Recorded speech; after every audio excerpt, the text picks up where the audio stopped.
Millised etapid läbida, kui sa tahad minna uuele turule? Kuidas ehitada päriselt kasulikku digitoodet? Mis tagab ühe startupi puhul edu? Ning kas meil on ees terendamas kriis ja kas ja mis meil annab veel selle jaoks ära teha? Mina olen Timo Porval, turunduslaborist ja digiagentuurist Lavi. Ekspordime osa number 32 on valmis ja alustab.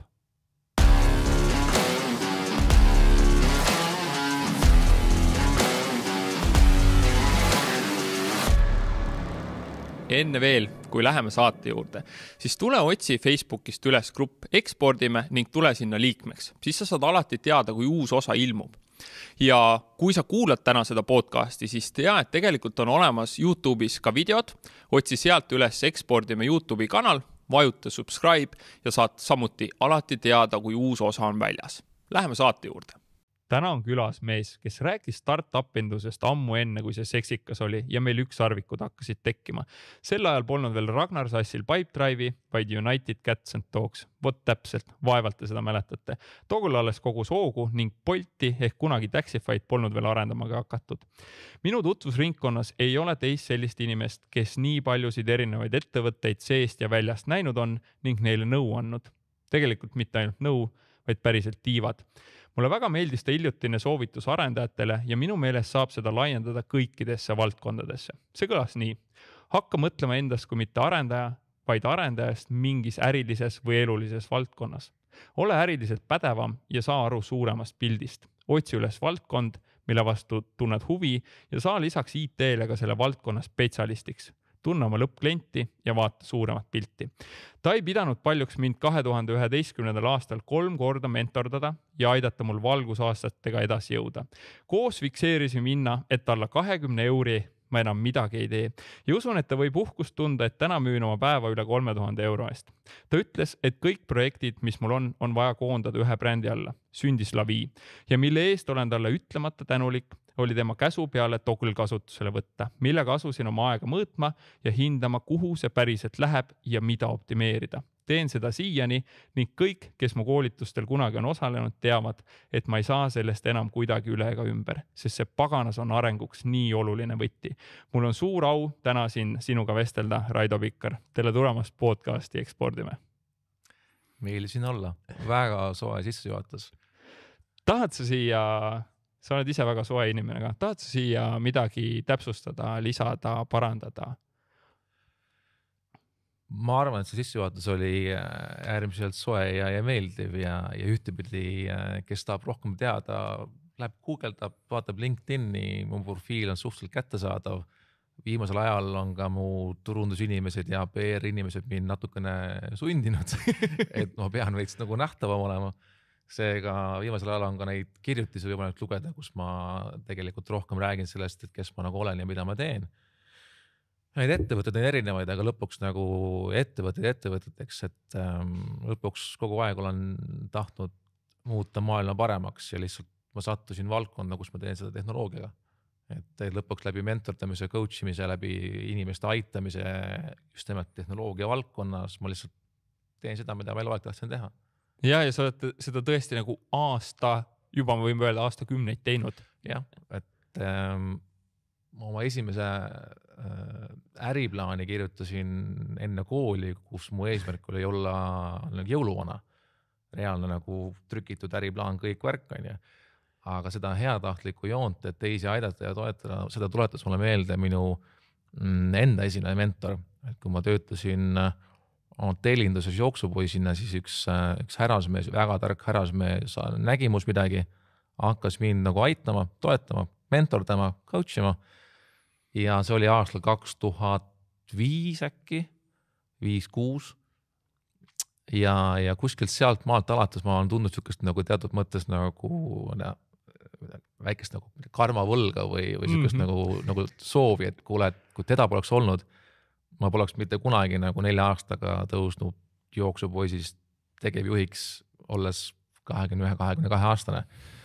Ja kuidagi siiamaani on siuke tunne, et kui tema tegi seda minule, ei oskagi öelda mitu aastat või mitu 10 aastat mu arengut kiirendas, siis praeguseks jah, neid inimesi on aidatud, ma arvan, nagu sadade kaupa ja üks 50-60 ettevõttega isikuga ma olen töötanud ikkagi süviti. Et ma arvan, isegi sina oled seal selle süviti ja mitte süviti nagu tegelikult aitamist ikkagi kuskil seal tagapool, et sinna ikkagi maitsin suhteliselt kiiresti paari asjaga joone peale ja tegelikult sa juba leidsid endale sobivad viisid ja süsteemid ja kuidas oma partneritega ja tiimiga seda toetust nagu saada. Aga väga paljudega on see koostöö kestnud jah, nagu 8 aastat või osadega ongi juba ligi 10. Ja läbi teiste aitamise õpid isegi rohkem. Nii lihtne ongi. Ja mulle meeldib üks mõte, et kui mult ka kunagi öeldi, et aitäh Timo, et sa aitasid, ma ei tea, kuidas ma sulle tagasi teen, siis ma ütlesin ka ära, tee tagasi, tee edasi. Ja sinu südamerahuks võin öelda, et ma olen ka mentordanud ja aidanud siis turunduse valdkonnas nii palju kui vähegi olen jaksanud ja jõudnud. Nii et ütle, milliste startupide üle sa ise kõige rohkem uhkust tunned, milliste tiimide üle?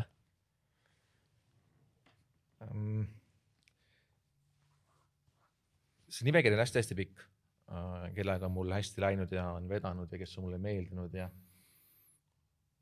tegelikult ma vist kõige rohkem austan ja hindan neid ettevõtteid, kes hakkasid siis pihta, kui see polnud veel popp ja populaarne, et tegelikult nagu mingil hetkel läks turundus ja PR kogu selle teema ümber nagu nii käima, et nagu enam polnudki väga vaja nagu midagi teha, et kõik said aru, et äge startupides on popp ja vinge ja kõik on nagu isegi võib-olla liiga vinge. Et tänasel päeval ma juba pigem nagu natuke üritan seda buumi tagasi hoida. Et inimesed näeks ka selle tegelikult ettevõtluse ja startup induse nii-öelda alustamisel, et nagu raskeid külgi, et sinna läheks keegi lihtsalt, et olla ettevõtja, lihtsalt lähen sellepärast, et olla nagu kuidagi pidi äge või cool või mis iganes. Seega jah, need esimesed ettevõtted on need kõige huvitavamad. Mul endal isegi võib öelda, et sükene ettevõte on nagu Loquiz. Ta oli tegelikult süke ettevõte nagu 360 kraadi selle ettevõtte spin-off ja see founder oli tegelikult ongi seiklusmängude korraldaja, sükene ürituskorraldus, kõik sükene asi ja see, et sealt tekkis lõpuks siis nii-öelda iPadi peal mängitav mänguplatvorm 1-2 aasta jooksul, mis siiamaani toimetab, on kõik need koroonad ja kriisid nagu üle elanud, olgugi, et ta pakkus teenust nagu teistele ettevõtetel, kes panid kriisi ajal kõik pillid kotti. Et tema on üks nendest, kes mulle nagu, kelle nagu lugu on mulle väga meeldinud. Ja ma arvan, see lugu pole veel kirjutatud, aga Loquiz ja Erik on selle mõttes nagu ma arvan niisugune hea eeskuju nagu paljudele. Võib-olla teine huvitav näide on ka kellega siiamaani koos toimetan on Global Reader, kes on praegu hetkel ka niisuguse väga heasse faasi nagu jõudmas ja jällegi see asutaja tüpaaž. Indrek on väga huvitav inimene ja see jällegi need raskused, mis ette sattud on, kogu see tootmise digitaliseerimise valdkonnas toimetavad, et see on huvitav näha ja need nimesed on nii nüüd palju, et nagu see on umbes nagu Oscari tänukõne tegemine, et nagu hakkad tegema otsast. Teeme nagu, siin ära 2 tundi lihtsalt tänukõne vaata. ja liiga palju ei tohi hakata tänama, muidu keegi jääb ilma, aga eks mu oma praeguses abikaasa ettevõtte Marimo Fashion on ka ja tema nagu hea näide, kus tegelikult nagu väga-väga raskes valdkonnas kunagi see alustatud. Ja kui ta tuli läbi ühise tuttava minu juurde ka pro bono mentordamis coachimist nagu saama, et siis ma alati alguses päris esimesed korrad teengi väga intensiivselt.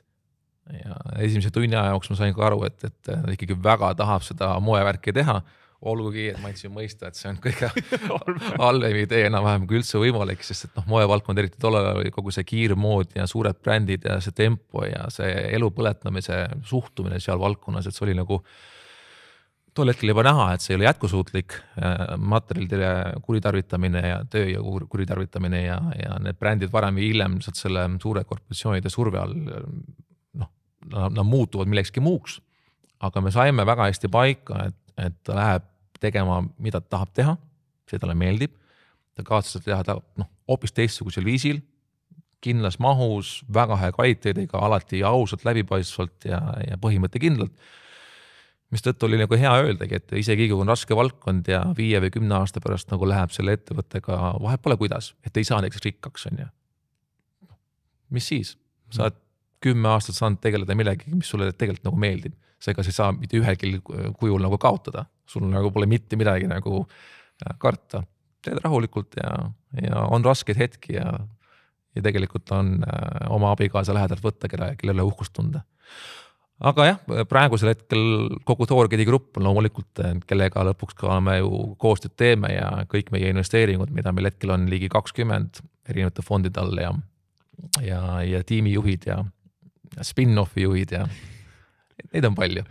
Kuidas sa kõike seda ära haldad ja kuhu su enda selline fookus praegu läheb? Ma saan aru, või kas ma saan õigesti aru, et Thorgate on see põhikoht või? Ja, 2014 me liitsime, võib öelda siis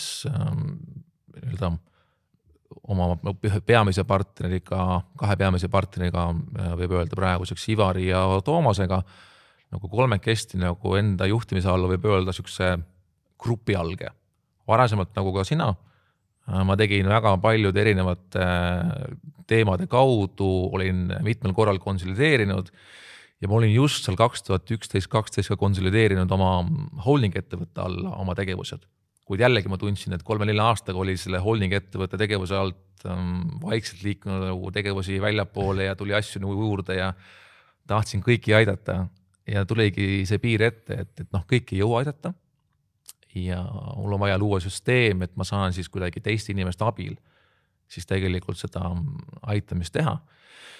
Ja Thorgate grupp selle 2014 sai loodud ja tugev 90% minu ajast ja fookusest on selgelt seal.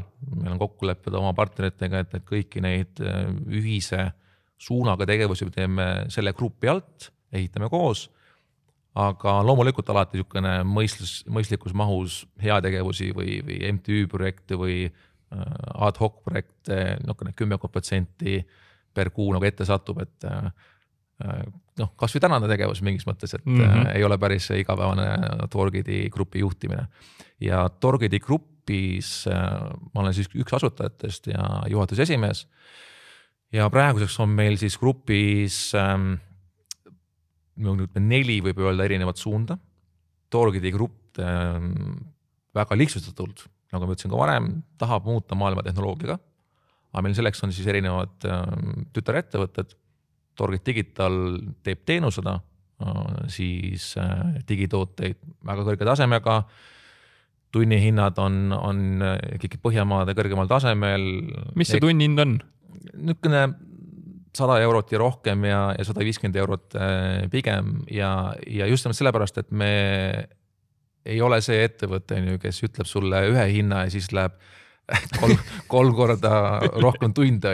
Ja tunnihind on 55 euri. Palju läks? 3 korda rohkem. Aga me hästi selgelt püüame jälgida, et selle aasta juba 10 pikkuse kogemuse pealt tegelikult ka me teeme asju täpsemalt, selgemalt, kõrgem kvaliteediga. Seega me loome digitooteid, me ei tee lihtsalt programmeerimist, me ei tee mingit refaktorimist või odavat allhanget või bodylease'i või tööjõurenti, vaid reaalselt, kui sul on vaja suure ettevõttena, startupina teha korralik digitoode, siis on mõistlik meie juurde tulla. Et meil on ka väljend, et me oleme liiga kallid selleks, et meid mitte kuulata. Et kui sa ei taha meid kuulata, ei taha, et me tõesti sulle neid raske küsimusi esitame, siis on igasuguseid erinevaid agentuure, muid inimesi, kes tulevad, kirjutavad sulle koodi, kirjutavad, mis sa tahad, aga mitte, mida sa vajad. Seega see Thorgate Digital tütarettevõtte grupis on siis nagu teenusosa. Siis Thorgate Ventures erinevad fondid tegelevad sellega, et grupis me ka investeerime digitoodetesse. Me investeerime selleks, et loomulikult ka ettevõtted aidata ja toetada, me mentordame neid. Mina samuti, aga selle eesmärgiga tegelikult, et me hoiame ärilist fookus kindlatel ärivaldkondadel ja kui me sinna investeerime, ehk siis innovatsiooni, võtame riske, me õpime konkurentidest rohkem. Me pidevalt investeerime uutesse ettevõtetesse, uutesse tehnoloogiatesse ja läbi selle meil on küll hea edukusprotsent, jah, aga läbi selle me toome teilt gruppi tagasi selle valdkonna know-how'd, selle tehnoloogia know-how'd ja meie kõik arendajad ja ka teistele teenust pakkuvad inimesed on kõik siukse tootekeskse põhimõttega, et ei tehta asja tegemise pärast, vaid et kõik saavad ka aru, et see peab mingit eesmärki nagu täitma ja võetakse pidevalt mõõdukad riske. Aga jah, Target Ventures siis investeerib B2B ärimudelitesse, ehk siis peab olema ärilt ärile, teeme erandeid, aga peab olema nagu asjalik asi. Me ei ürita teha mingisugust uut unicorni või otsida, et mingit miljardäri kuskilt börsilt või mingit fintech'i asja lihtsalt, et oleks poppi äge, vaid tegelikult ka reaalselt püüame leida asja, mis mingis valdkonnas lahendab probleemi.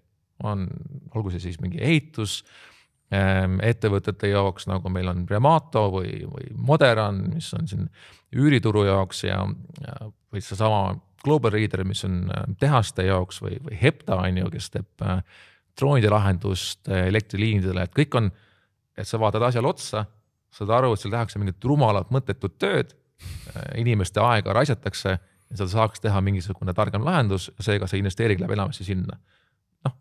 Mõni niisugune investeering, mis on kas virtuaalreaalsusesse või puhtalt e-residentsuse peale, on ikka meil sees ka, et kui me näemegi, et see asi klapib. Aga see on see nagu teine oluline osa meie grupist. Kolmas osa ongi hea tegevus. Meil on MTÜ Python Estonia, mille alt me teeme siis Code Clubi nime all programmeerimise õpetust. Teeme seda siis koostöös Tehnopoli TTÜ-ga. Ennem oli siis TTÜ ja IT kolledžid on nad ühise katuse all. Ja kord aastas me teeme ka siis Pythoni programmeerimiskeele konverentsi nimega PyCon, mis on siis fookusega masinõppele ja tehisintellektile. Kuna ka meie põhiprogrammeerimiskeel on Python ja see on number 1 keel tehisintellekti arengute jaoks, siis meil need 2 teemat läheb väga hästi kokku. Ja kuna me ise usume ka, et tavaline programmeerimine kaob ära, selle võtab üle tegelikult tehisintellekt, siis meie jaoks see konverents on siuke nagu ühtepidi jagame näpunäiteid ja räägime teiste arendajate juttu, teistpidi me ka vaikselt ise muudame enda tulevikku rohkem tehisintellekti keskseks. Püüamegi mõista andagi, et ära ole lihtsalt tavaline arendaja kuskil farmis, vaid saagi aru, et programmeerimine 5-10 aasta pärast on sama väärne inglise keele oskamisega. Keegi ei ütle, et inglise keele oskamine on nagu kuidagi mõttetu oskus, aga ega inglise keele oskamisega sa ei saa elus edukaks või äris edukaks. Programmeerimiseks saab olema veits samamoodi, et ta saab olema igal pool läbivalt oluline, aga aina rohkem seda lihtsamat tööd teeb ära tegelikult automatiseeritud, alguses väga algeline tehisintellekt ja seega me püüame läbi nende heategevuslikku tegevust vältida, et arendajad läheks kuskile suure farmi tööle, nad kohe mõtleks endaks, kui, sa ütlesid ka, mitte programmeerijast, vaid programmeerijaks, arendajaks mingis kindlas valdkonnas, mis talle on oluline ja ta omandaks võimalikult laia haardega tegelikult kogu seda tehnilist võimekust, sest et insenere, mitte ainult programmeerijad, insenere on tulevikus vaja, aga aina rohkem on vaja loovaid insenere. Kunagi, kui Kristjan Maruste ettevõte käis läbi ühe meie suveprogrammi, mis ma kunagi ammu tegin, Summer of Startups, siis ta oli selgelt sükene inseneri poole tüüp, aga mis tema puhul juba too aeg välja paistis on see, et ta oli loov insener. Ja praeguseks ongi ju väga uhke grupidelt juht ja tegi minust väga vinge kõne just neljapäeval ettevõtjate on ju tänamise kaalal, et kus ta andis ka mõista, et tulevikus ei aita ainult insenerioskus, vaid tulevikus aitab just nimelt aina rohkem see loovus, see soov midagi muuta paremaks, muuta maailma ja need ideed võivad tulla ükskõik kus kohast. Ja last but not least, nagu öeldakse, 4. osa siis peale teenuse pakkumise, investeerimise ja heategevusliku külje, kus me õpetame teisi, 4. osa on ka siis enda tooted. Ja sellel on koodnimetus Target Labs, mida meil avalikult me pole ära brändinud, aga selle Target Labsi sisemise brändi alt me oleme lansseerinud siis esimese linnukesena Waybuilderi ja Waybuilder siis on digilogistika lahendus, ehk siis me digitaliseerime logistikat. Veose lehed, mis olid kunagi paberi peal, on nüüd kõik viidud reaalselt nagu digitaalseks ja niisugusele Harju keskmisele karjäärile me hoiame kokku umbes 10 000 eurot kuus. Nice. Ja me küsime ise selle eest 600 eurot, nii et päris hea väärtuspakkumine. Päris aus stiil tundub see. Niisugune nipet-näpet on ju. ROI on 2 päeva. Jep. ja neid tuleb veel, et Waybuilderil on väga hästi ja siinkohal tänud meie peainvestorile Ambient Sound Investmentsile, kes siis täiendavalt meie teistele investoritele ka kevadesse meisse 500 000 investeeris ja tänud ka Norra riigile, me oleme ka Green ICT projekti alt saanud toetusi, aga kõik see näitab, et me teilt loomegi reaalset asja, me vähendame CO2 jalajälge, aga reaalselt loomegi väärtust ja väga paljud mõttetud töötunnid jäävad tegemata. Sinna see aeg kulub, nagu näha, neid on palju ja omakorda, kui veel nende kõikide ettevõtete all on ju inimesed, juhtivad töötajad, kogu grupp, et siis ega tuleb väga targalt valida, mida ma üldse iga päev saan teha, aga ma teen endast parima, et ma oleksin alati tiimile kultuuriliselt olemas, väärtuste põhiselt olemas, et ma olen enamus aega mul kulub selle peale, et sisemine kommunikatsioon, inimestevaheline suhtlus, sisemine kultuur töötaks ja püüan nagu ennetada mingisugused omavahelisi konflikte või mingi infosulgusid ja siis ütleme, veerand aega on võib-olla see strateegia ja see on see äriliselt põnev osa ja ülejäänud aeg juba täitub iseenesest meilinduse ja muu mudruga, nagu öeldakse, et sellest ei pääse. Kuidas te oma digitali suunale just sellist ekspordi klienti saanud olete? Et ma saan aru, et see ei ole ju ainult Eesti klient, et teil on peakontorid, ma vaatasin, et olid Norras ja Kaas ja. Target Digitaliga on nagu olnud aastas 2014-15 hästi lihtne strateegia. Fookus. Et me alustasime sellega, et me tegime lihtsalt väga hästi Pythoni põhist programmeerimist. Üks programmeerimiskeel, kindlad raamistikud ja me olime äriliselt hästi laiali, me olime tookte funktsionaalselt hästi laiali, tegime, mis ette juhtus, aga peab olema Python.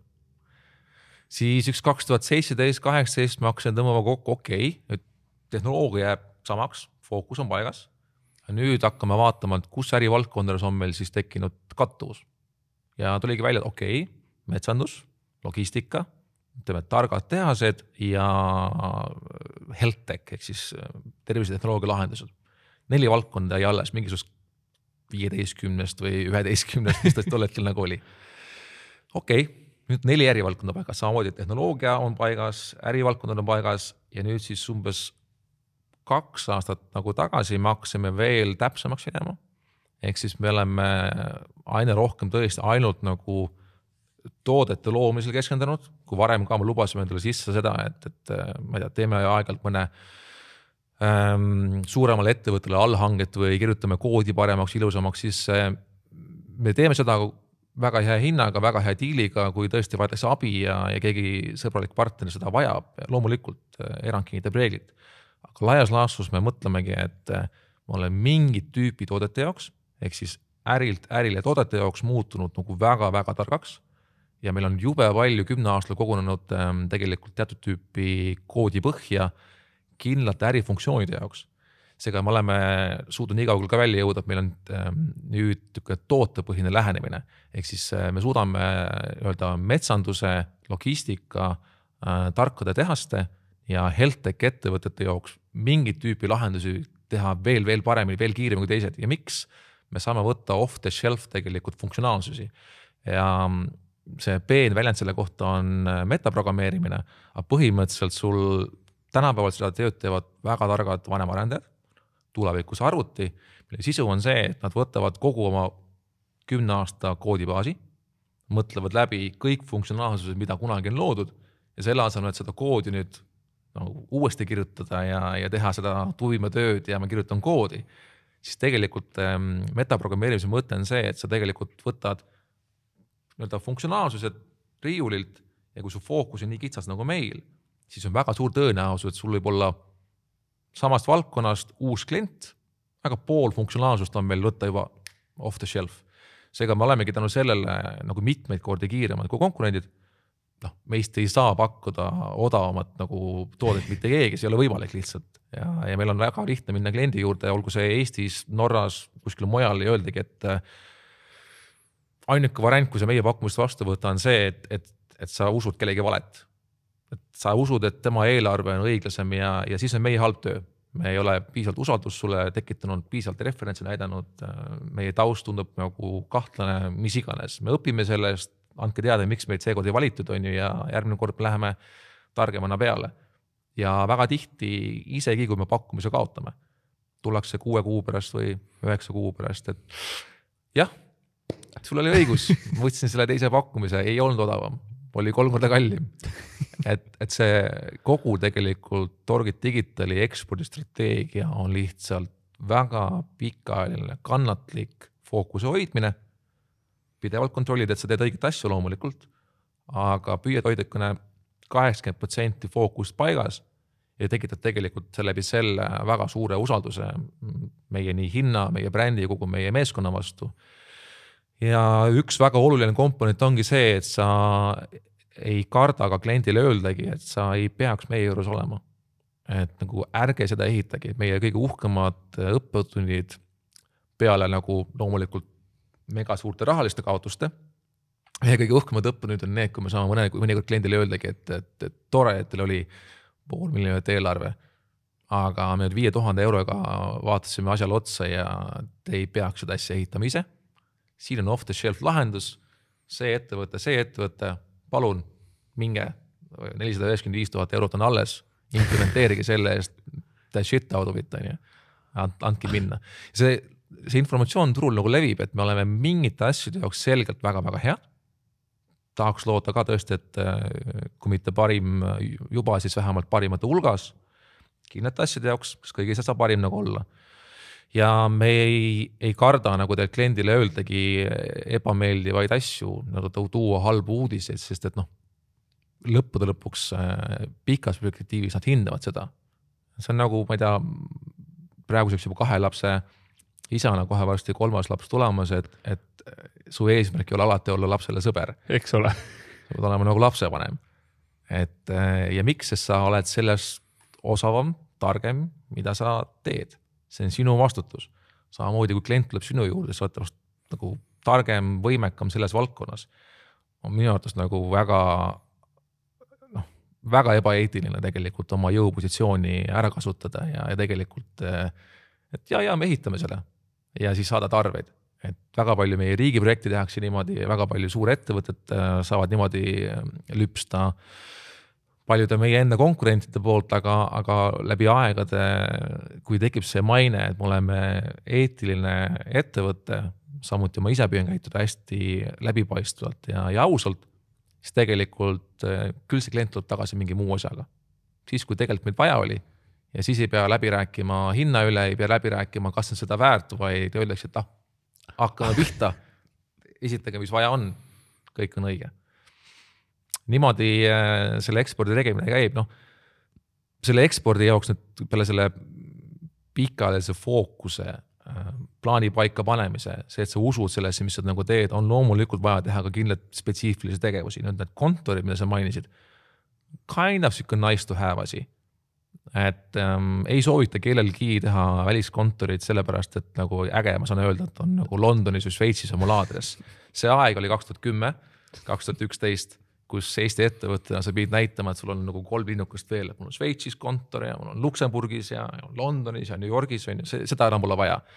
Ka too aeg oli üks coachi trikk mul see, et ütlesin nii, et see on nägu korda teha, kui veebi teed, siis hangi endale kõigepealt on ju Skype'i kaudu, on ju USA number, on ju, hangi endale igaks juhuks ka mingi Euroopa, mingi ägeda riigi number, mingi Šveitsi oma ja siis maksa 200-300 eurot kuus, too aeg teisi numbreid on ju võib-olla, aga mingi väikest summat per kuu, et sul on seal postkontor basically, mingi posti aadress, virtuaalne aadress, sa paistad suuremana. tänapäeval õnneks on ikkagi eestlaste ja Eesti maine vähemalt tehnoloogia valdkonnas nii tugev, et pigem see on nagu nice to have asi, eriti koroonaga. Ja meie tegelikult ongi enne koroonat meil oli kenasti Oslo teaduspargis ja Londonis siis Google campuses, Ida-Londonis olid väiksed kohad nagu olemas. Koroonaga kadus see vajadus praktiliselt täitsa ära ja praegu hetkel me oleme uuesti Norras vaatamas, kas mida seal uuesti avada. Aga ka see riik, iga riik on nii palju muutunud, et me arvatavasti peame kontori asukohta ümber vaatama ja oleme arvatavasti teaduspargist liikumas rohkem sükene Norra kalamaja kanti. Natukene nagu loovam piirkond on ju. Aga jah, kontoritel kahjuks ei ole enam sellist vajadust nagu kunagi, et see koroona ikkagi muutis selle selgelt siukseks nagu nice to have asjaks. Küll aga koha peal olla on väga vajalik. Ja ikkagi meil toimuvad, ma arvan, iga kuu 4-5 erinevat inimest grupist on iga üks 2-3 päeva, mõnikord 2-3 korda nagu Norras. Ja õnneks Norra ja Osloga on ühendus meil Eestiga piisavalt hea, et ta on sama nagu Tartus käimine. Midagi hullu ei ole. Tihti peale jõuad sinna kiiremini nagu Tartusse. Aga me siiski ütleme niimoodi, et me arvatavasti ühte neist kontoritest hakkame uuesti suurendama. Et lihtsalt ajatsooni laiendamise mõttes on ühel hetkel püsivad töökohad tsentraal-Euroopas nagu mõistlikud. Seega me ise jälgime sellist nagu +-4 tundi ajatsoonide süsteemi, et kui me tahame ikkagi midagi hakata tegema rohkem uuesti idarannikul USAs siis ikkagi võib olla see nii-öelda kas London või Kopenhaagen ajatsooni mõttes niisugune lokatsioon mõistlik meile. Et lihtsalt ajatsooniga teeb lihtsamaks, et saab panna tegelikult suuremate projektide projektijuhid siis tegelikult töötama just nimelt nendest asukohtadest, mis lahendab lihtsalt ajatsooni muret. That's about it. Sama kui sa räägid, ma lihtsalt mõnus on kuulata, kui palju te oma selle tootega tööd olete teinud ja see sama, nagu sa ütled, et see jutt juba turu peal levib. Palju turundus aitab teie sektoris üldse mingit kliente saada? Palju te teete turundust? Turundus on nagu, ma arvan, sõjaväe mõttes nagu, kes pole muide lugenud, äriinimesel on niisugust raamatut nagu Art of War, siis number 1 raamat, Art of War, Sun Tzu on ju, aga turundus on nagu kaugtuli, et sa võid seda kasutada enne, kui sa ei tea positsioone, vastuse positsioone ja sellest on kasu, aga mitte väga palju. Kõik on ära kaevunud ja pommitud küll ja kulu on suur, on ju, aga tegelikult väga palju mõju pole. Ja sa võid seda kasutada kõrvaldava vahendina pärast, kui on mingi lahing ära toimunud, et siis nagu lõpuni ära lahendada see konkreetne olukord. Ja kahjuks tänapäeval on ka reaalsed olukordi on ju maailmas, kus me näeme, et neid asju tehakse ka päriselt sõjaliselt, aga kahjuks või õnneks sõjategevusest ja äritegevusest on nii mõndagi õppida ja ka sõjategevus saab teha siiski inimlikumal viisil või läbipaistvamal viisil ja õiglasemal viisil ja eetilisemal viisil ja loodame, et see konkreetne juhtum saab õiglase lahenduse hästi varsti, aga turundus ja äritegevus, kui sa teed seda nagu ennetava tegevusena, ta on suhteliselt ebaefektiivne. Seega nagu me turundust ikkagi, kui me mingit uut turgu võtame, kasutame siis, kui meil on sillapea olemas, meil on dessant tehtud, meil on mingisugune arusaamine olemas, et mis seal toimub, sul on luure üle käinud, äkki mingisugune eriüksus on kohal käinud, toonud info tagasi, mis toimub, ja siis sa hakkad tegelikult nagu mõõdukus mahus pihta on ja tegelikult täppislaskudega. Okei, mingid PR-tegevused, mingid assotsiatsiooni, kuhu liikmeks astud, mingid suunatud tegevused, kas siis LinkedIni kanalis sinu sektorile. Et tegelikult see eeltöö, et sa saad aru, et kas meie toode ja see turg sobivad, kas see eksportturg ja meie toode klapivad, kõik see vaja ära teha, paika saama, tänapäeval eriti lihtne tegelikult ka reaalsed kliendid välja otsida, kellele me peaksime sobima ja lähed koha peale. Teed kõik vajalikud tegevused selleks, et nendega kokku saada. Jällegi on olemas riikide vaheliste suhete puhul majandusesindajad, meie esindaja seal riigis, nende esindaja siin riigis, suursaadikud, diasporaa ehk siis eestlased, kes elavad meie puhul Norras või norrakas, kes elavad Eestis. Hästi palju on võimalik eeltööd ära teha ka kaardistamisel läbi selle, et sa vaatad reaalselt riikide rahvusvahelisi suhteid. Et kes kellega suhtlevad, kes kellega räägivad ja võtad ühendust. Ja olgu see Norra, olgu see USA, olgu see UK, Belgia, meil on kliente just 15 riigist pluss äkki praeguseks kindlasti juba rohkem. Enamasti see toob edu. Sa saad palju paremini aru, et kuhu sa pead sihtima, kas üldse sihtida ja siis hakkad koha peal käima. Q2, iga turg, kuhu me läheme, ma olen alati olnud ise esimesena kohal. Q2 kasutan kõik oma aastate pikkus kontaktvõrgustikku, et veel täpsemaks ajadagi, rääkidagi, kellegi veel rääkima peaks ja suhtlema. Seega niisugune hea ettevalmistus, ma arvan, nagu B2B tootel on 2-3 kuud. Esimene kuu niisugune võib öelda kuivem töö, püüad aru saada ka paberi peale, et mis nagu võiks töötada. Teine kuu tegelikult võimalikult palju neid kokkusaamisi teha, mis on riikide vahel anyway olemas, saadikud, assotsiatsioonid, kaubanduskojad ja muud taolised. Ja siis see 3. kuu on see, et sa kasutad nii palju kui võimalik enda siis kontakte, käid koha peal ja siis veel valideerid, et see product market fit või selle sinu toote, selle turu fit nagu töötab.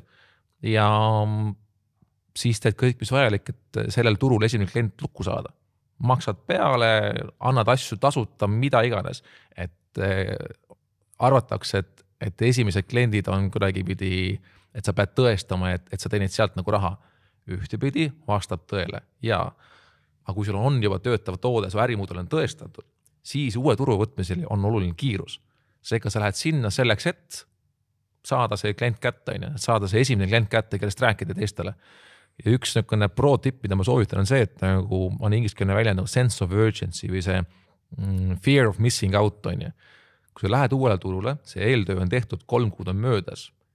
Ühel hetkel sa saadki aru, et okei, sul on mingi 3-5 näiteks väga hästi sobivaid klienti.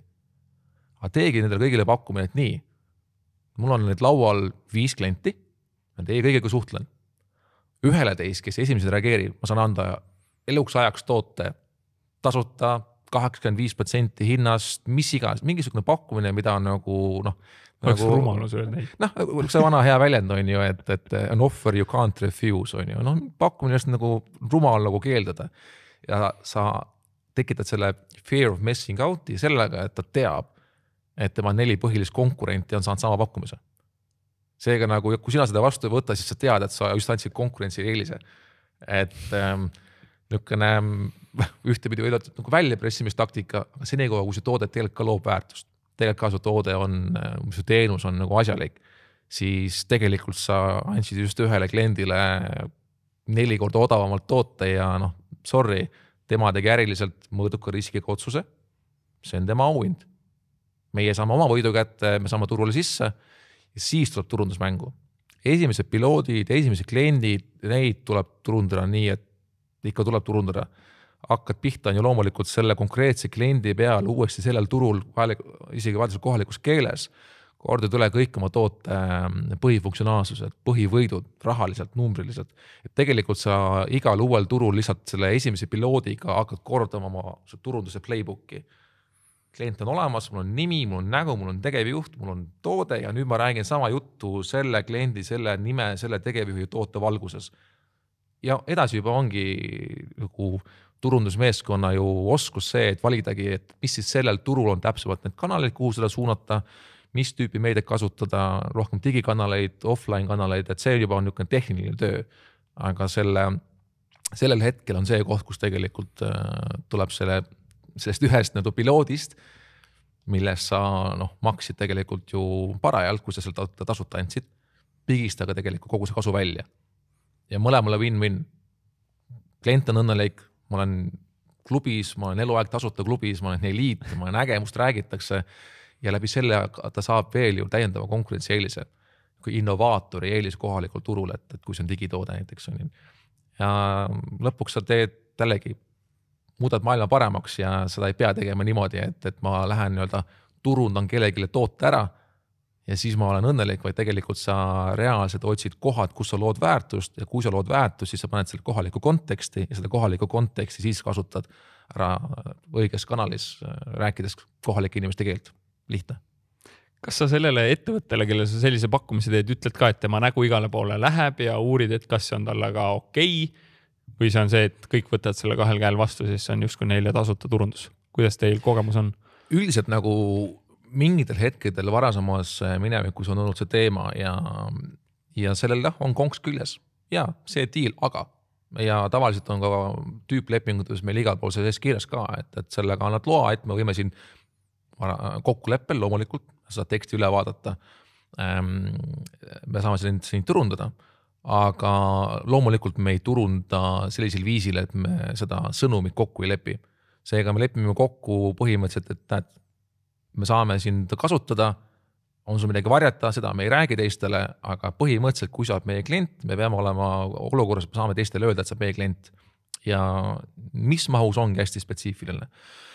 Mõndadel ongi see, et jah, me saame öeldagi välja, et see klient, need ütleme näitajad ja see ongi kõik, aga mõndade puhul on see just ekstra nendele veel boonuseks, et nad saavad tasuta PR-i lihtsalt, et nende tegevjuht on tark, osav, ilus, seksikas, sest tema valis selle toote ja meie tegelikult hea meelega oleme taustal ja tegelikult me turundamegi teil läbi selle, et selle kliendi teeme, selle toote kasutaja teeme teid tähtsamaks.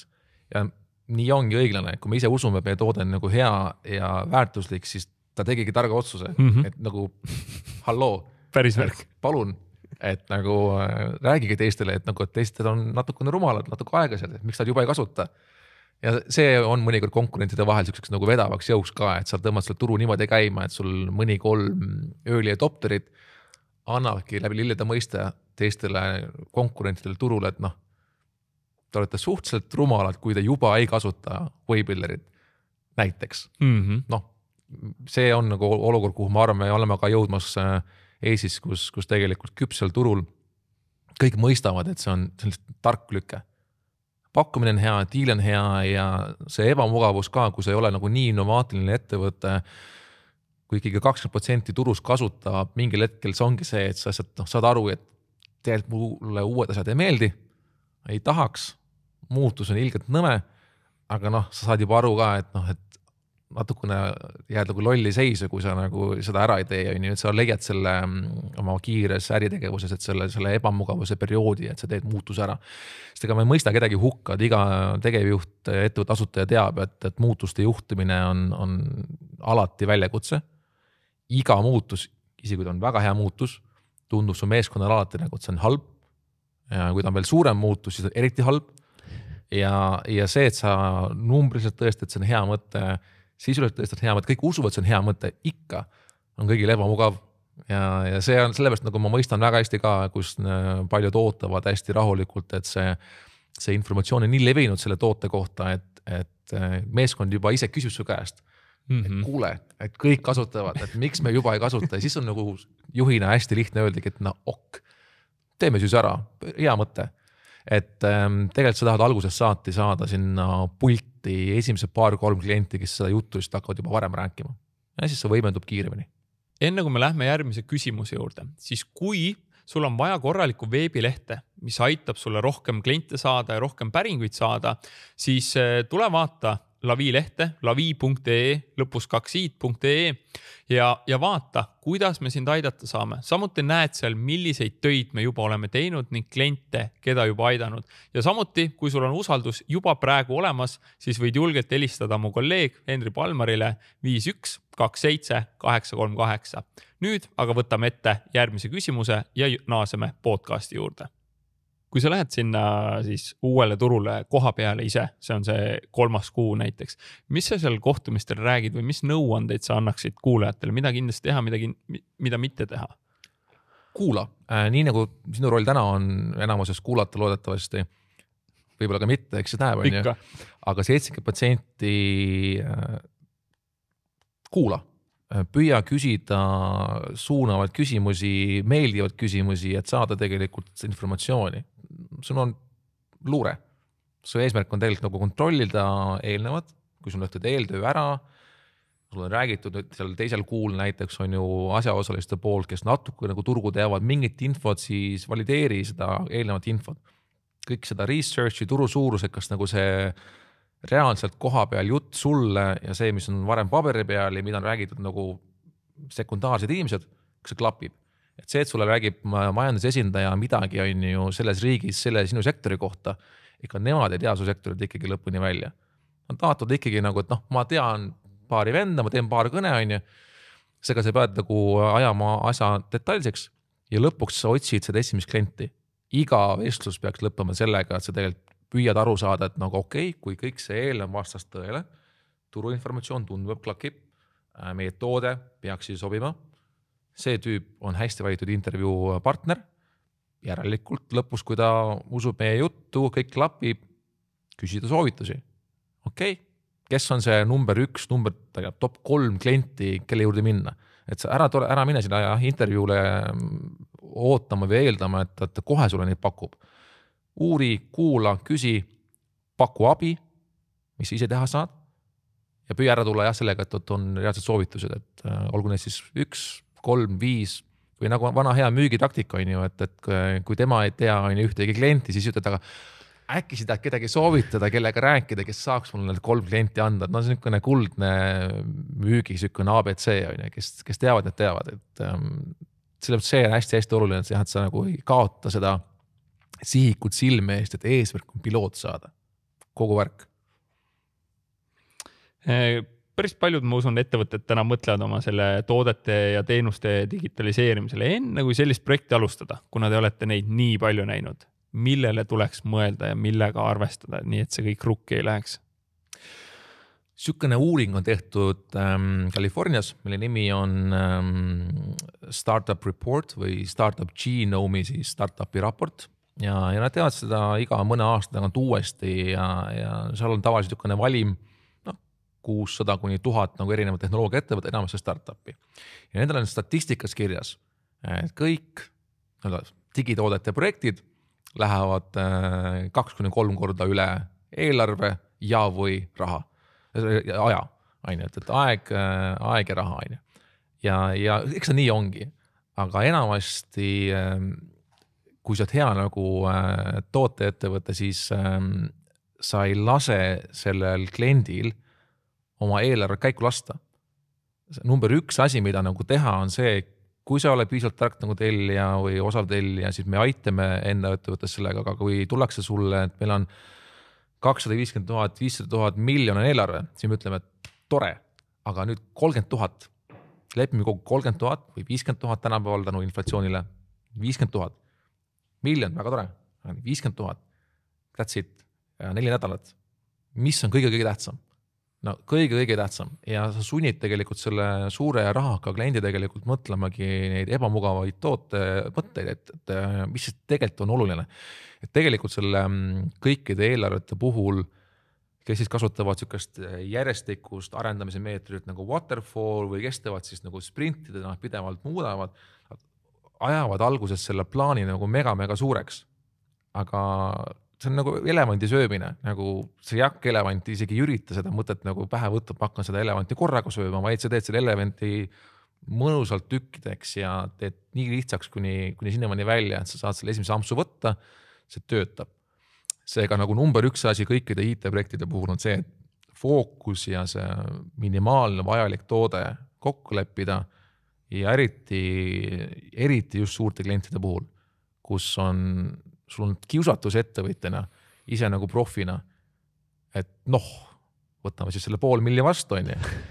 Aga ise, kui sa seda 500 000 võtad kas või lepinguliselt vastu, siis sa sisemiselt oma meeskonnal ikkagi ütled, et nii, esimene etapp on ju 10-20%, vana hea Pareto reegel, 20%-ga loome 80% väärtust, et mis on see 500 000 puhul, see siis 50 000, 100 000 eurot, et mis on see nagu mis moodustaks kliendile siis 70-80% väärtusest, see Pareto reegel töötab juba hästi.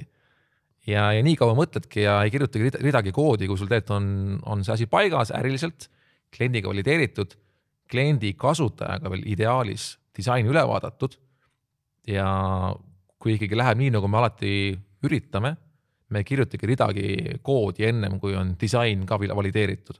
Et tegelikult sul on see äriline tootejuhtimise pool, valideerimine, läbimõtlemine, eelarve kitsaks, siis on sul see disaini osa, 1 või 2 iteratsiooni, kliendi intervjuud ja kui see on kõik tehtud ja siis kõik nagu klapib, siis sa võid ühel hetkel öeldagi, et davai, et nüüd see ülejäänud on 400 000, me hakkame nüüd sealt võtma vaikselt. On ju.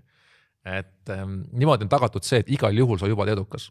Sul on midagi, mis on selles rahalisest mahust 20%, mis ka kliendi hinnangul loob enamuse väärtusest.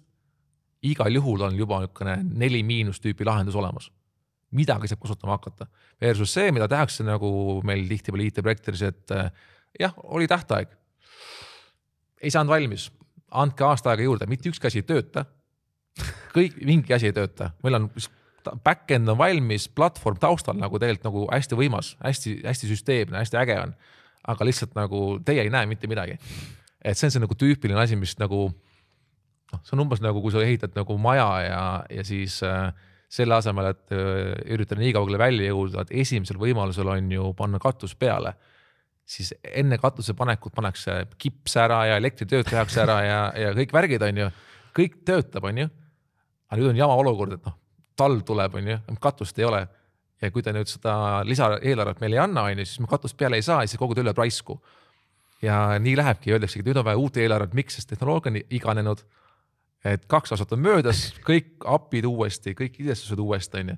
Seega jah, kuidagi unustatakse talupoja tarkus ma arvan nagu ära, et lihtsalt mõtle välja see 20%, mis loob enamus väärtusest, hoia ise fookust, hoia kliendil fookust, kui klient seda ei suuda teha, on sinu vastutus olla targem ja eetika ja sealt juba on võimalik alati hakata fine tunima. Ja edasi juba on palju lihtsam, kui sa saad kõik samamoodi mõtlema. Ja kui vaja on, ütledki, et sorry, 50 tonni läks ära, me tegime seda, mis oli vaja teha, vaatasime, testisimegi, aga nüüd on stopp. Selle käigus me saime aru, et tegelikult on olemas paremad lahendused, paremad meetodid, ei pea ise ehitama, näed, palun, researchi tulemas on see. Minge hoidke see raha kokku. Mis on need rasked küsimused, mida te küsite, et selle tuumani siis jõuda, et mis on see täpselt kõige olulisem, mida me siis peaksime tegema selle esimese 4 nädala? Ma ise soovitan lähtuda väga paljudes asjades sellest, et püüa mõelda reaalsete inimeste peale. Meil on ka kogu grupi mantra on nagu think people, not products. Et kui sa ehitad tooteid, siis mõtle inimeste peale. Mõtle nagu miks nad seda toodet kasutavad. Eks see miks küsimus on nagu väga-väga oluline. Et palju hakkavad kohe mõtlemegi selle peale, et nagu how ja what ja mida me ehitame ja kuidas me ehitame, aga nagu küll miks me üldse ehitame. Et nagu kellele see oluline on, kes seda kasutama hakkab. Et see on nagu number 1 asi, millest nagu ka iga inimene, kes meil tuleb gruppi tööle, peab sellele küsimusele vastavad, miks sa üldse teed seda tööd ja samamoodi me peaksime ideaalis kõikide klientidega aru saamegi, et miks sa seda ehitad. Kui see on paigas ja tema ka mõistab, miks tema seda ehitab ja miks tema kliente seda vaja on, see miks küsimus on paigas, sealt hakkab nagu tegelikult kõik ülejäänud vaikselt nagu liikuma. Edasi ongi see 20-80 põhimõte, kui see miks on selge, siis on see, mis on need 20% olulist, ehk siis võtame, mis iganes sul oli, jagame 5 on ju, nüüd selle sisse peab mahtuma midagi. Pane to-do list, funktsionaalsuste list, mis iganes, pane nii palju, kui torust tuleb. Ja tuleb 20 asja, tuleb 50 asja. Paneme tähtsuse järjekorda. Ja lõpuks ühel hetkel 20%, 50, 10 peal, 10 asja, joon vahele. Ja nüüd 10 asja on nad õiges järjekorras, on nad kuidagi kokku pandavad ja hakkame siis seda 10 funktsionaalsust, 10 asja, mis on vaja ehitada tegelikult läbi mõtlema reaalselt, visuaalselt, testima, kliendi intervjuud. Ja tegelikult sa pead oma ka selle toote ostja, olgu see meil valmis toote ostja nagu Waybuilderil või olgu see teenuse ostja, pead selle saama ka nii kaugele välja mõtlema, et tema ise läheb, räägib oma siis töötajatega, oma klientidega, et see, mida tegevjuht või nagu see juhtiv töötajate punt välja mõtles, on ju, et siis see 20% tegelikult on vajalik, ehk siis nagu lähed ja ütledki viisakalt, et nii, nüüd palun mine su kodutöö, kui tahad, me tuleme kaasa, me aitame intervjuud teha, aga tee kliendi intervjuusid. ja sa tegelikult teed vana head, on ju product market fit interviewsid, et tegelikult sa tead, et seda toodet ehitatakse mingil kindlal põhjusel. Sul on fookus paika pandud, aga fookus on ka valideeritud.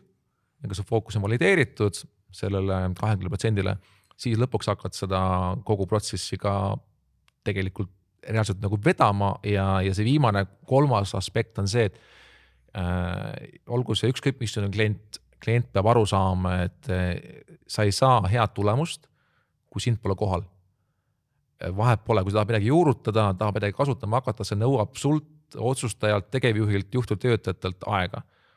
Tahad tund nädalas kokku saada, siis tuleb okei tulemus. Aga kui tahad tegelikult head tulemust, siis see on võib-olla päev nädalas, võib-olla see jaotub kuidagi mitme päeva peal ära, see võib olla erinevad töötajad, jah, aga see ressursimaht ei ole enamasti selline, mida nemad arvavad. Et me tellime nagu kuskilt profidelt on ju teenuse ja siis on täitsa mureta. Profidega on just eriti raske. Profid nagu ei viitsi midagi jama ehitada, seega nad ehitavad seda, mida on vaja ehitada, seega me vajame seda kliendi kaasamõtlemist, pühendumist ja vähemalt algfaasis väga palju nagu kaasamõtlemist ja ressurssi ja kui need on paigas, siis tegelikult edasi juba on ikkagi ju meie kogemus ja oskus see, millega me hoiame seda projekti joone peal ja tänu nendele liigutustele me ei lähegi 4 korda üle aja, vaid ajalooliselt sükene 15-20% kõikumist eelarves on see, kuhu me oleme jõudnud ja see ei tähenda, et vigu juhtu ja neid vigu tuleb tunnistada ja kui vaja, tuleb ka kinni maksta. Meil on ka nooremad töötajaid, on töötajad, kes eksivad ja see on ka üks asi, millega sa tekitad usaldust, et kui on meie viga, me saame sellest aru, aga meie tiim sellest õppis, mis siis ikka, see on meie kulu, on ju. See legendaarne õppetund meie grupis on see, kui me hakkasime esimesena Reacti kasutama siin piirkonnas seal 2014-15 kandis ja ta on siiamaani number 1 arendajatele siis õppetund ja hinnalipik on kõrval 150,000 eurot. Et koolitus põhimõtteliselt kõigile, kuidas võtta uut siis framework ja uut tehnoloogiat kasutusele, kõik loevad läbi. Siis me võtame juhatus seda, kuna 150,000 eurot on natukene kallis koolitus, jube hästi jäi meelde, väga hästi jäi meelde. Ja neid õppetunde tegelikult ikka tuleb ette ja tuleb õppida. Nende kliendi intervjuude läbiviimiseks mingisuguseid nõuandeid ja soovitusi, mida te aastate jooksul ise õppinud olete, sest ma kujutan ette, kui te olete neid ikka päris palju teinud.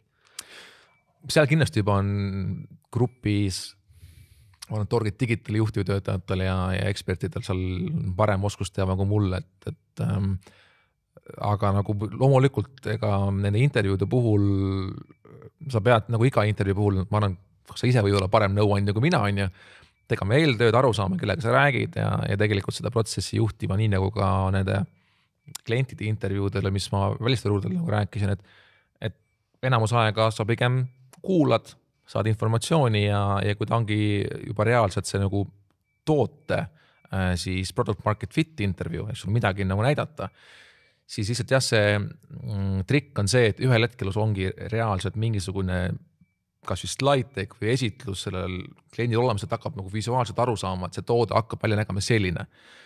Disain on tänapäeval piisavalt odav, et disaini itereerida 3 korda, 5 korda, pole probleemi. See on mõnikord 5,000 eurot 250,000 projektist. Teed veel 5,000 eurot, pole hullu, teed 3 korda, pole ikka hullu.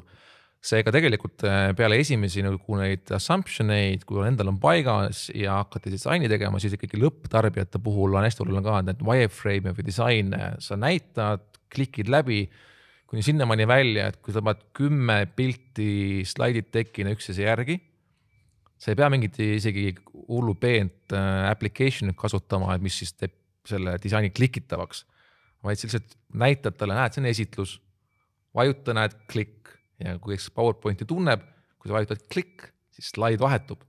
See kasutaja mugavuse tunne tekib PowerPointi siis, et vajutasin starti peale, juhuslikult tuleb peale start nuppu vajutades, tulebki see pilt ette, mis pidi tulema. Et sa saad selle user journey või kasutaja teekonna disainiliselt teilt ette manada ja niimoodi tegelikult on kuni siis suurte funktsionaalsusteni välja, et kõigepealt informatsioon, eeltöö, research ja siis ikkagi inimene on visuaalne, pead midagi ette näitama, et on käega katsutav, see on see asi. Ja kui see on tehtud, siis vormistamine on juba ütleme suhteliselt väikse riskiga. Kõlab nagu ikkagi eeltöö on alati võti. Jah, pretty much. Sa oled oma elus näinud väga palju startup'e. Ütle, mille pärast osad lähevad lendu ja osad ei tõuse kunagi maapinnalt õhku? Jube klišee vastus meeskond. Et hea meeskond teeb halvast tootest, halvast turu olukorrast midagi ikka ära. Et enamasti hea meeskond, isegi see esimene mõte oli nagu ilgelt halb, aga nad teevad asju targalt, ehk siis oli mingi mõte, aga hea meeskond, siis hea meeskond enamasti teab, et ma ei hakka ise oletama, ma lähen teen seda eeltööd. Lähengi räägingi klientidega, räägin reaalselt inimestega, tulen selle product market fit infoga tagasi, teen iteratsiooni, teen mingi disaini, lähen näitan uuesti ja tulengi tagasi, sest mulle öeldakse, et sa oled loll, seda pole mitte kellelegi vaja.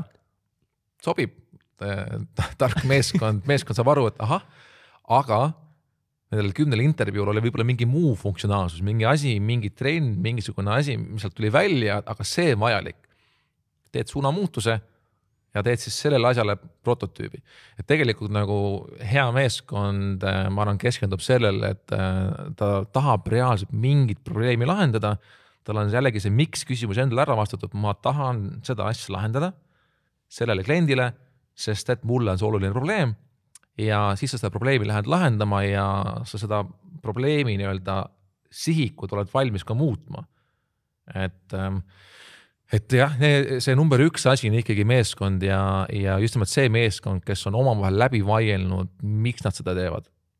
Ma ei tea, väga rasked näited, kellegil on su lähedastest olnud mingit tüüpi, kas haigused või et sa oled kokku puutunud lapsepõlves mingit tüüpi probleemidega, väljakutsetega, kiusamine, vägivald või mingi psühholoogiline tugi või halb haridus või et need lood enamasti tulevad meeskonnast jube hästi välja, et sa saad aru, et see meeskond teeb seda asja mitte sellepärast, et olla äge, et teha unicorni või et teha miljardi ettevõtet, ei, ma tahan ka olla nagu Pipedrive või et ei, tal on mingisugune siiras probleem, vaatad silma, ütledki, et nii, miks sa seda teed?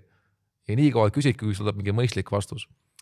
Ja loomulikult on niisugused nagu külm ja kalkuleeritud ettevõtjad ka, kes ütlevadki, et selle ettevõtte teema selleks, et lihtsalt ma teen selle äpi ettevõtte ära, teen exiti, siis saan 5 miljonit ja siis ma teen selle teise ettevõtte.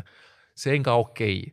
Et sa saad lõpuks aru, et okei, et tal on mingi plaan ja see süsteem ja lihtsalt see on vaja välja kookida ja minuga jah, see investorina ja coachina ongi selle mõttes see koostöö selle mõttes teistsugune, et ma väga palju alguses näen vaeva, et see omavaheline keemia ja usaldus nagu tekib.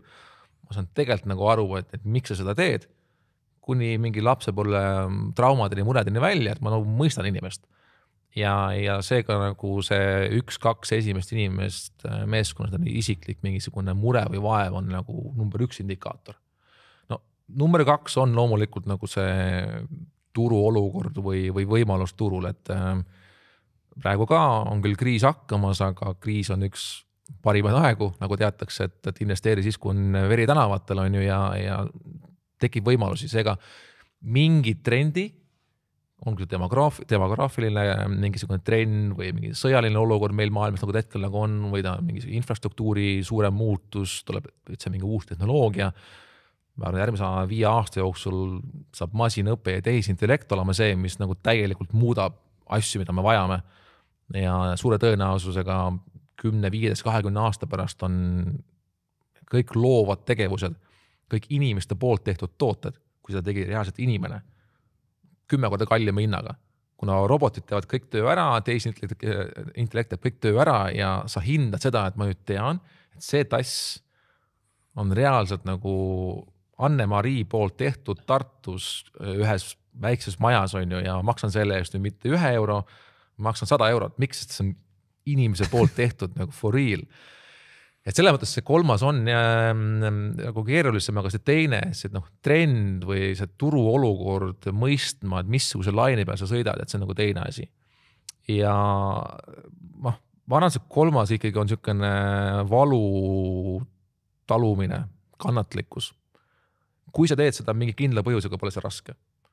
Aga kõigepealt, kui sul on see paigas, et miks sa seda teed, sa saad aru, et sellel on ka turul tõesti, miks nüüd, miks meie on see trend või olukord, siis sellest sa ei pääse, et see saab olema ebamugav. Iga uue asja loomine on äärmiselt ebamugav ja kuni sinnamaani välja, mida uuem asi see on, mida keerulisem asi on, siis sa saad aastaid võib-olla pikki päid jalgu selle eest ja sõimatakse ja saad rumal ja mida iganes. Ja isegi kui sa tead nagu faktiliselt, statistiliselt, et sul on raudselt nagu õigus, ega see meeldiv ikka pole, kui sulle öeldakse, et sa oled loll. Ja seega see kolmas on niisugune kannatlikkus, valutaluvus, arusaamine, et sa mõistad, miks sa seda teed ja siis ka seda teed. Ja ma arvan, enne 5 aastat ei ole ükski ettevõte. Esimesed 5 aastat on kõvasti pisaraid, valu ja ebameeldivusi ja jällegi, miks väga paljud ka siis ära kukuvad, ongi see, et sa ei tee seda õigetel põhjustel. Ja seega investorina või coachina nii lihtne ongi, miks ma hakkan sealt pihta, et ma trillin kuni sinna lapsepõlveni välja ja kui ta teeb asju õigetel põhjustel, siis isegi kui nüüd see turutrend muutus nii radikaalselt, et lihtsalt polnud mõistlik jätkata, aga ta tegi seda ikkagi kannatlikult ja süsteemselt, sest ühel hetkel põikpäisus nagu polnud enam mõistlik, siis ta võtab midagi muud ette ja ta teeb selle varem hiljem ikka nagu ära ja niisuguse pankroti või failimise puhul olen ma hea meelega uuesti esimene investor. Ei ole mingit probleemi, et kui sa teed seda pankroti läbipõlemise nagu auga läbipaistvalt kommunikatsioon on korras, siis pigem ma isegi tahan investeerida veel rohkem. Et tihti toon näited meie vana hea Kraavi-Ott on ju, et kui kaua aastaid oli meil Ott Tänak see mees, kelle puhul nagu kanti maha ja käis kraavis ja kõik lasi selle väga ebameeldiva hüüdnime on ju. Aga mõtleme niimoodi, ta on nagu Edison on ju, et tuhandeid viise, kuidas nagu mitte teha elektripirni. Tema siis leidis 10 viise, kuidas sõita väga-väga kiiresti, ei jäänud veel rajale. Aga nüüd, enamasti jääb rajale, väga tihti jääb rajale. Üks stabiilsemaid sõitid ja endiselt sama kiire, et ettevõtlus ja iga keerulise asja loomise puhul, ega kui sul on see tagumiku tunnetus nagu tekib, kogemus nagu tekib, sa oled selle 1 või 2 läbikukkumist või pankrotti läbi teinud, siis tegelikult sul tekib niisugune intuitsioon, tagumiku tunne, et hakkab minema kraavi. Viimased 3 korda, kui ma nii tegin, ma lõpetasin kraavis. Aga nüüd ma veits varem tõmban 2 kilti tunnis alla ja lähen läbi. Ikka väga kiiresti, aga jään tee peale. Et selle mõttes kannatlikkus ja valu talumine on mega oluline 3. nagu teema, aga ka see, kui sa nüüd selle läbikukkumise läbi teed. Jälle klišee, aga kui sind lüüakse, teed õiget asja, siis tõuse püsti, mine edasi ja õpi sellest ja ühel hetkel sa ei ole siis enam Kraavi-Ott, aga oled maailmameister Ott. Et pole üldse meil on nagu paha tulemus. Ma mäletan ka Oti sellest filmist, kuidas ta nuttis kraavi serval, ütles, miks see kurat kõik nii raske peab olema, aga see sama valu talumine läks järgmine hooaeg uuesti rooli ja siis võitis ära ka. Paljud nagu ka edukamad inimesed, olgu need ükskõik mis valdkonnas, ei pea alati olema inimesed, kes on ilmtingimata väga-väga rikkaks saanud, aga on olnud mingil muul viisil edukad ja õnnelikud kõigi seda kannatlikkust ja sammul nagu elu läbimist on pidanud üheks olulisemaks nagu faktoriks ja tee asja, millest sa usud, tee seda süsteemselt, rahulikult, mõtle läbi, miks sa seda teed, pane üks jalg teise ette ja muudki tee edasi. Ühel päeval tuleb õnn õuele. Ei pruugi olla küll aasta pärast, äkki 5 aasta, äkki 10 aasta, äkki 25 aasta pärast. Ja jällegi tulles tagasi alguse poole, kui sa 25 aastat, 10 aastat jällegi teeb midagi, mis sulle meeldib, mida sa usud, ei saan siin nii rikkaks. So what? Su elu läks õigesse kohta, et see kannatlikkus on sellepärast nagu tegelikult tundub nagu olevat valu talumine või kannatlikkus tundub olevat nagu õudne asi, aga jällegi, kui sa kannatad või talud valu millegi nimel, mis sul on oluline, pole nii keeruline midagi. Sa teed ja nõme on vahepeal. Vahepeal kannatad. Ütle, kuidas head meeskonda kokku panna? Sa oled oma elu jooksul mõnisada inimest palganud. ma ei tea, kui palju sa lahti lasknud oled, aga kuidas see hea meeskond siis lõpuks ka nagu leida lisaks nendele founderitele, kellel on see miks kindlasti nagu paigas ja teada? Me kasutame väljendit, milles me alati nii head ei ole, et hire slow, fire fast, et palka aeglaselt ja vallanda kiiresti. Läbi aegade pean ütlema, et me oleme muutunud aeglaselt palkamises päris heaks. Väga palju näeme vaeva, et palkamisprotsess oleks mitmeetapiline, intervjuu, tiimi intervjuud, kõik muud taolised teemad, väärtuste klapp ja nii edasi. Aga kuna me oleme suhteliselt ikkagi heatahtlikud inimesed, siis kiiresti vallandamine ei tule veel nii hästi välja. Selles me ikkagi oleme teinud päris tihti ka iga mõne aastaga uuesti mõne vea. Ja see on selle võrra just kurb, et tegelikult see kõlab ju et kuidagi hästi julm, et kiiresti vallandada. Tegelikult ärme raiska üksteise aega, sa hoiad kedagi kinni, kes võiks teha midagi talle sobivamas kohas, talle paremas kohas, tegelikult sa teed kõigile teene. Jällegi, sa ei pea olema illigimata selle inimese sõber. Aga sa omad vastutust, kui sul on kogemus, et tegelikult aidata inimene õigele teele ja see ongi minu puhul olnud nagu number 1 viga, et ma pole teilt õigetel hetkedel inimesi vallandanud. Et ma tean, et tegelikult tema aeg on siin ettevõttes ühele poole saamas ja see vallandamine võib olla ka viisakas välja suunamine, et kuule, sa oled aastaid rääkinud seda teemat, mine ja tee ära, näed, siin on sulle 25 000 eurot investeering, mine nüüd ära, ole õnnelik. Läheb kehvasti, oled sina õnnelik, mina õnnelik, et sa siin nagu ei mürgitanud teisi ja kõik on hästi, tule tagasi. Et see õigel hetkel lahkumine võib tihti peale päästa selle pikaajalise suhte ja ma arvan ka, et ka inimsuhete puhul, et alati kõikidega ei pea abiellu oma elu lõpuni olema laulatatud, et selleks on kuramarineerimised ja teitimised ja muud taolised perioodid ja mõnikord ka pikemalised suhted tegelikult ei pruugi klappida ja sõbraks saab jääda siis, kui seda vinti nüüd üle keerata. Et ma arvan, nagu väga võrreldavad on inimsuhted nii töösuhetes kui erasuhetes ja õigel hetkel distantsi võtmine on väga kasulik. Aga kui see niimoodi käitud, siis väga tihti sul jääb alles mingi hulk inimesi, kes on nii hästi valitud, kellega sa lähed maailma lõpuni ja pikaajalise töötajad grupis ongi 10+ aastat meil.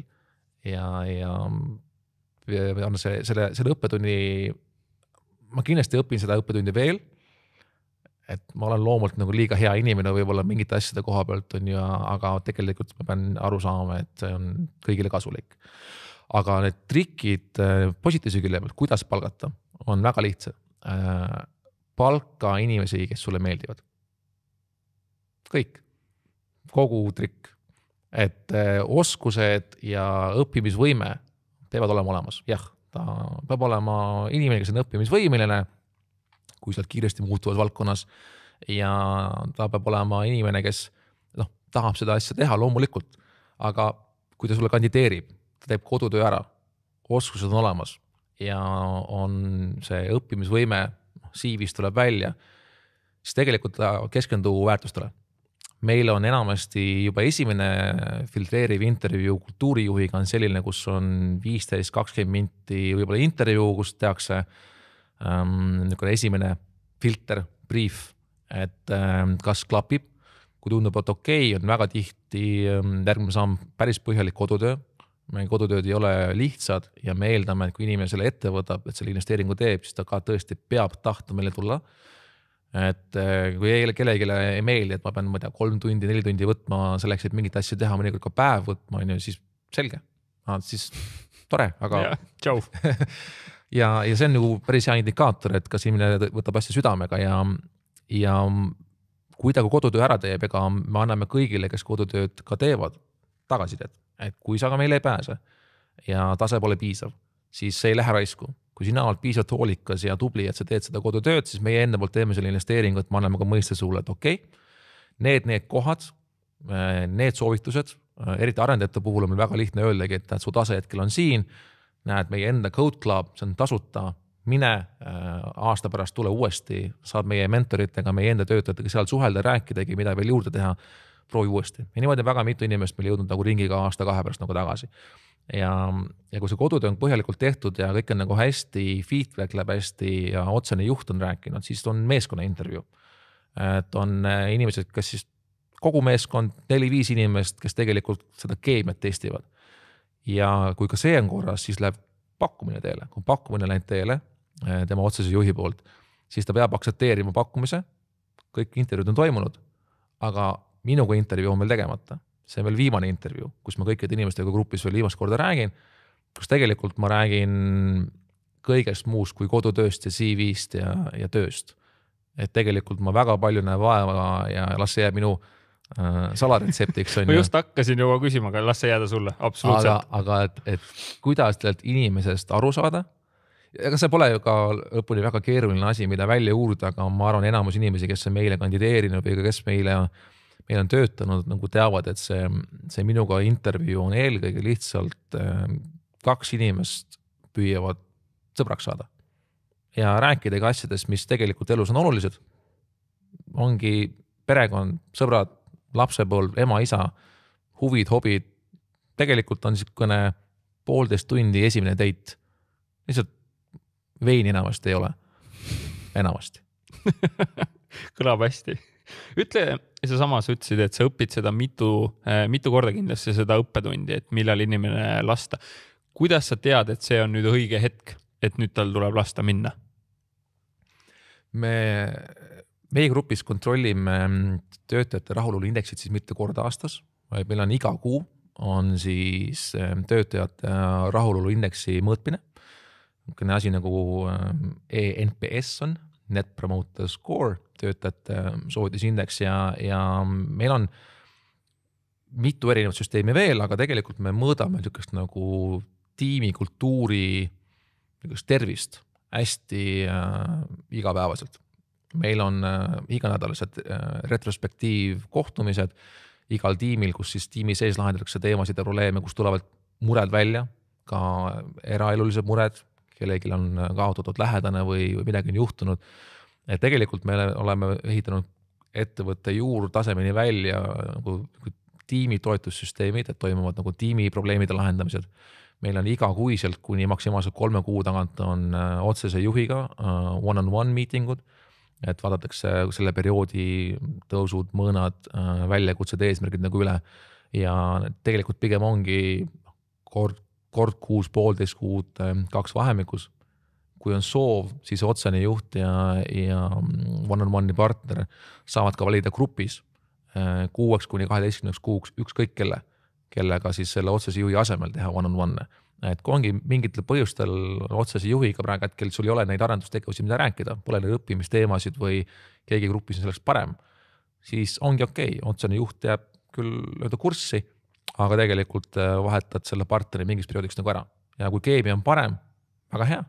See one-on-one'i nagu tugistruktuur, see coachimine või koos õppimine on see, mille peale väga palju asju saab nagu ära lahendada. Siis on meil see sama anonüümne tagasiside küsimine, nagu ma rääkisin, ENPS.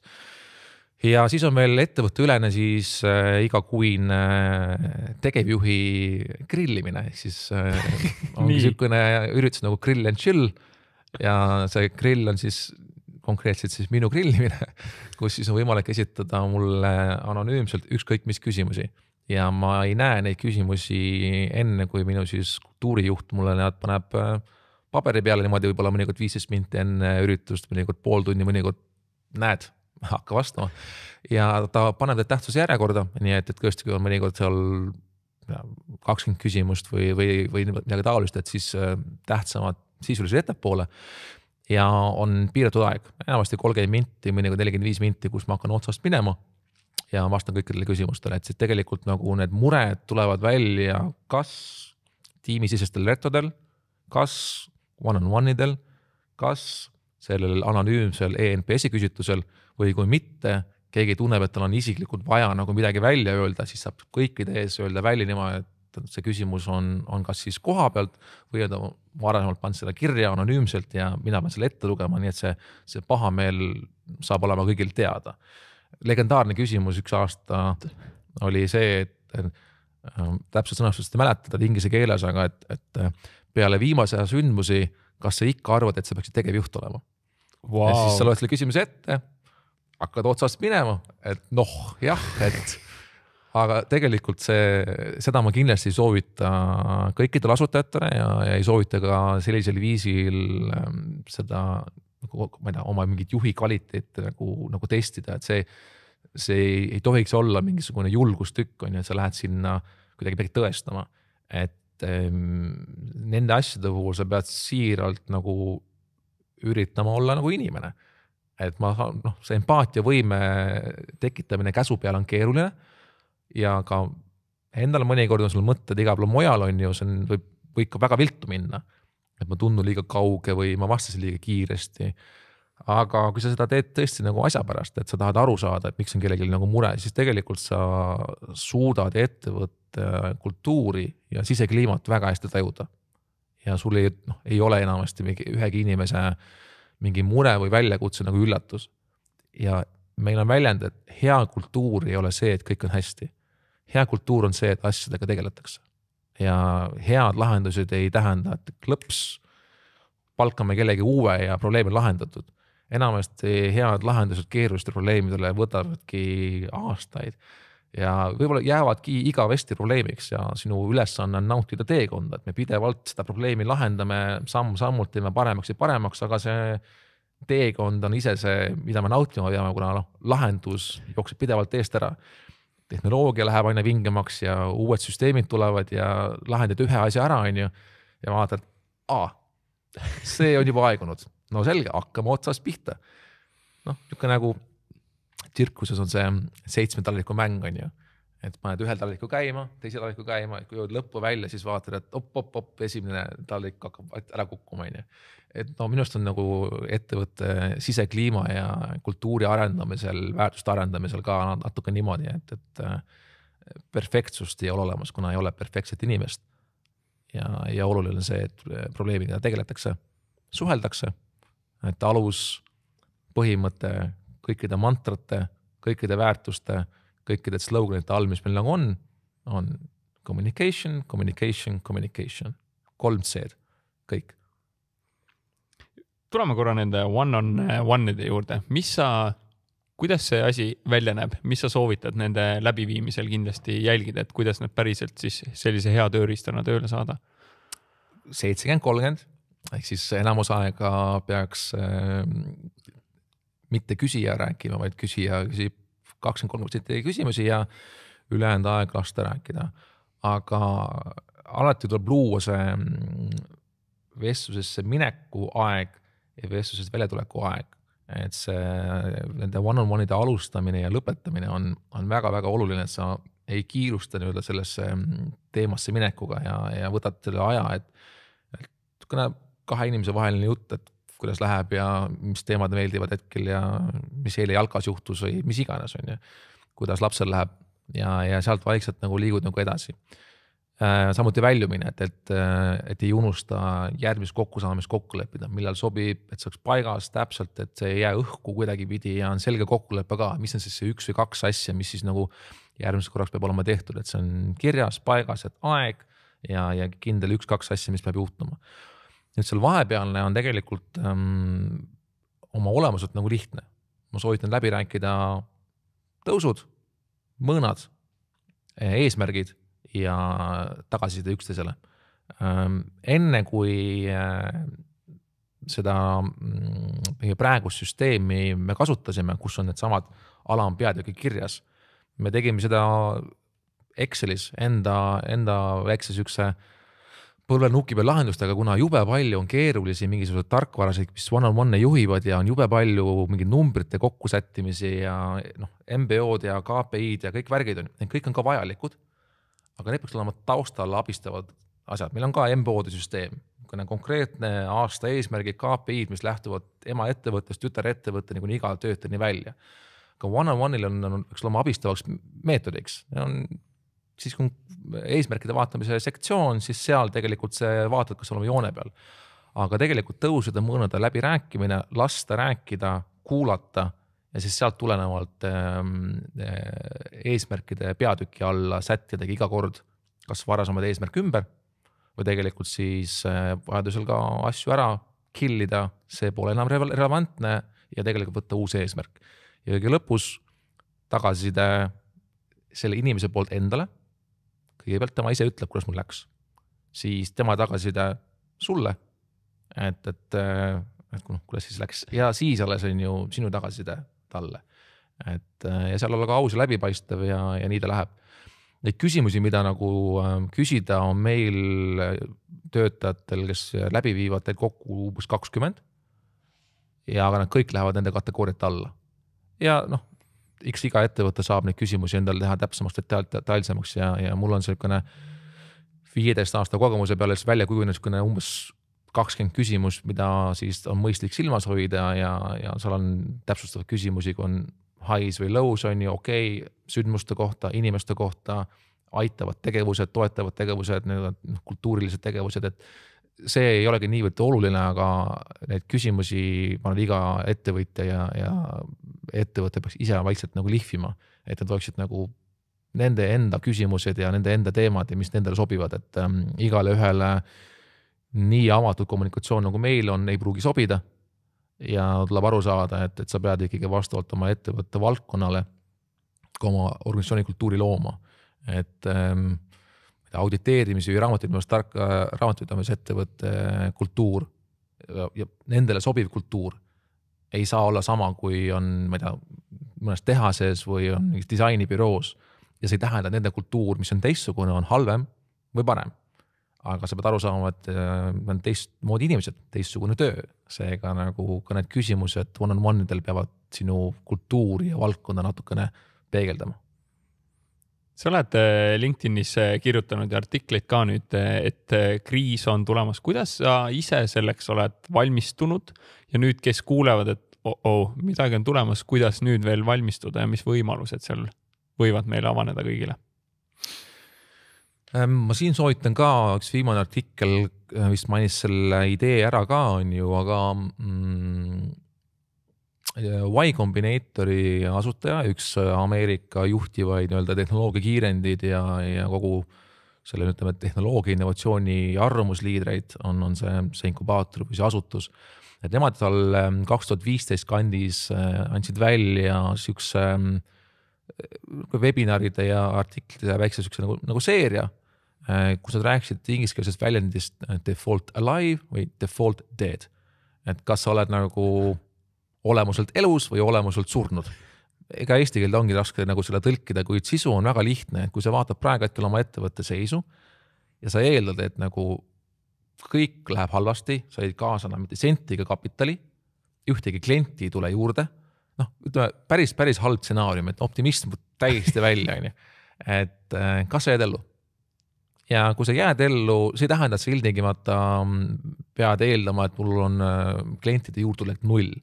Aga sa ei pane seda investoritele mõeldud ilusat roosamanna prognoosi, vaid siis sa mõtled läbi, et nii, mis mul tegelikult nagu paistab ja terendab. Ja tegelikult see, et sa raha ei kaasa, on suure tõenäosusega praegusel hetkel varases mahus, see on täitsa tõenäoline, see on väga tõenäoline.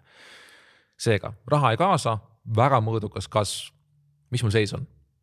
Ja kõige hullem stsenaarium ongi see, et pead kohe ja nüüd koondama. Kes koondab esimesena võidab, on niisugune julm, aus, aga karm tõsiasi. Ja kahjuks väga tihti selle roosa manna taga, mida ka meie vabariigis võib-olla liiga palju poliitikute poolt räägitakse, et pole hullu ja tuleb küll külm talv, aga saame hakkama ja ei, tuleb koondamiste laine, tuleb pankrotide laine ja kes hakkab esimesena pihta, nendel on ehk piisavalt varusid, et nendele, kes jäävad ettevõttesse, suudab tööd pakkuda. Seega nagu see on jällegi valus, ebamugav, aga ainuke vastutustundlik asi, mida teha, sest et vastasel juhul sa kaotad kõik töökohad. Ja kui sa teed seda praegu ja kohe, sa jõuad selle nagu puhastunud organisatsiooni pealt tegelikult enda ettevõtet ja enda kasumeid hoida ja olla abistavas positsioonis. Sul jääb see endale selle jõudu piisavalt, et sa kedagi saad aidata. versus see, et sa ise ühel hetkel, kui see kriis sulle latakaga pikki pead tuleb, on ju, et siis tegelikult hakkad liigutama, siis sa tegeled enda asjadega, need lähevad pekki, on ju. Et seega nagu kohe ja nüüd ja juba on natuke hilja, aga nagu parem hilja kui mitte kunagi ja selle mõttes, et Default Alive, Default Dead, soovitan otsida üles kas siis see blogipostitus või see väljend, kus seda kasutatakse mõni YouTube'i video, et seda on paaris kohas nagu räägitud, aga tuleb aru saada, et väga tihti su investorid ei ole su sõbrad. Investorite eesmärk ei ole see, et sa jääd ellu. Investoritel on portfell, 10 ettevõtet ja kui nemad räägivad selle roosamanna juttu, et anna gaasi, pana nagu edasi on ja täiega on ju, tuled kriisist läbi on ju, kasuta kriisi, tore jutt on ju, aga see on umbes nagu nende poolt vaadatud, et sul on 10 lennukit, kõik sihivad mäge ja kui sa kõiki 10 nagu push'id, siis üks neist on nagu Top Gun ja Maverick on ju, kes siis tuleb kuidagi läbi on ju, aga ülejäänud 3 või ülejäänud 9 lendavad õhku on ju. Et selle mõttes nagu, ja neil pole muud vajagi, kui seda ühte hullu, sest see toob kogu fondi tagasi. Neil pole vaja, et nagu pooled jääks ellu. Neil on vaja, et nagu üks tooks tagasi kõikide teiste lossi. Et kui nemad mängivad riskantset mängu, siis nendel on okei. See on portfelli strateegia. Seega ära kuula nagu siinkohal ikkagi lihtsalt pimesi oma investorid, püüa mõelda selle peale, mis on sinu ettevõttele, sulle kõige kasulikum. Loomulikult tuleb täita lepinguid ja tuleb võib-olla investoritega piike murda, aga siis tuleb ka ausalt rääkida, kuule, ma näen, mis sa teed siin, ma saan aru, et sa tahad, et ma paneksin täie hooga väkke või siis napid läheb mööda. Ma ei tee seda riski, mul on töötajatest nagu liiga suur hoolimine, ma ei tee seda, see pole viisakas, see pole okei, mulle ei meeldi, mis iganes. Või siis sa võtad kalkuleeritud riski, sa tead, mis sa teed. Siis ka tead, et see oli nüüd see risk, mis ei lõppe suure tõenäosusega hästi. Me ise oleme seda asja näinud ette tõesti juba mõnda aega. Ja me oleme nagu grupina läbi elunud erinevaid kriise, aga jah, meie oleme 2019 lõpus, enne juba koroonat, oli niisugune grupisisene, võib öelda, mingite hulga töötajate niisugune mäsv, et kus tegelikult üks hästi suur klient nagu tegelikult laias laastis ära viidi lihtsalt ja tehti ettevõttel päris suurt kahju. Ja tollel hetkel jõudis meil hästi kohale kuidagi selle aasta lõpu vestlustega ja enne koroonat, et me oleme olnud liiga näljased. Et me oleme kasvanud ja hästi kiiresti ja palganud inimesi natuke liiga uisa-päisa. Ja me saime selle õppetunniga 7-8 inimese võrra väiksemaks. Toimus niisugune üks puhastumine. Siis tuli koroona. Ja meie mõne ettevõtte käive grupis kukkus 2 korda. Nii, ühtegi inimest ei pidanud enam koondama, me jäime ellu, kõik oli korras ja tegelikult me puhastusime sisemist. Saime aru, et me saame väga hästi hakkama mingi seltskonnaga, kes olid väga tublid inimesed ja tegelisime üksteisega mentaalse tervisega, valmistusime selleks ja hakkasime ettevõttesse omanike poolt reinvesteerima tulusid.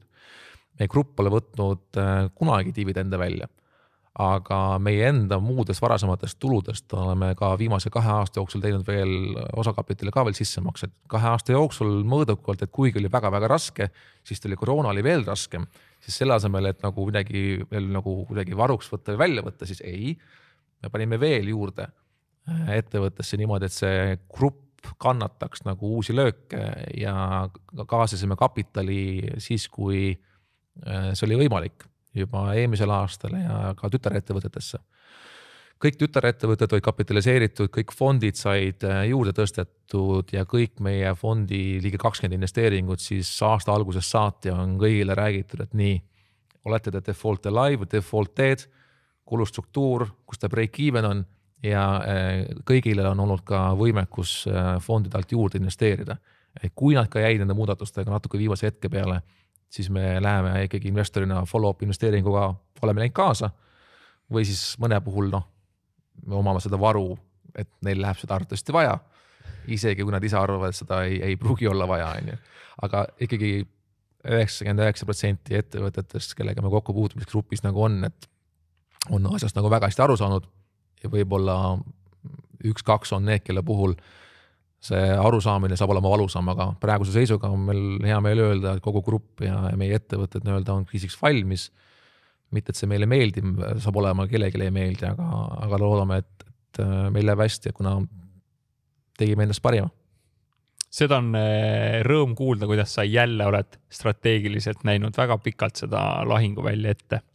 Ja mul on hästi hea meel, et sa tulid siia podcasti, sa jagasid seda praktilist teadmist kui ka seda filosoofilist poolt, mida meil vaja on. Ja mul on selline tunne, et see meie viimaseks vestluseks siin podcastis jääs, mul on mingid pooled küsimused küsimata, mida ma oleks tahtnud. Aitäh sulle, Raido Pikkar. Hea meel. Suur aitäh, et sa selle podcasti lõpuni kuulasid. Enne veel, kui sa lähed oma igapäevaste toimetuste ja tegemiste juurde, siis mõned teemad. Kui sul on vaja enda turundusteadmisi tõsta või meeskonna taset tõsta, siis tule turunduslaborisse. Seal on üle 100 video, mis aitavad sul ja meeskonnal rohkem kliente saada ja mitte ainult rohkem kliente saada, vaid ka neid paremini hoida.